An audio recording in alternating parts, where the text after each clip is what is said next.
چهره برنامه امروزه هنرمند تئاتر دولتی اپرا و بالت به نام صدرالدین عینی می باشد. کارکن صنعت باید 24 ساعت خواب نکند برای آنکه همه وقت در جستجو در ایجاد باشد. به شاخ هر نهال قوش سباست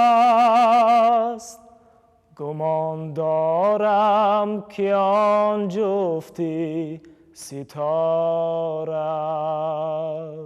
همین سرود رو وقتی که گوش میکردم برای من خیلی پسند بود و خواستم که همین سرود رو از خود کنم.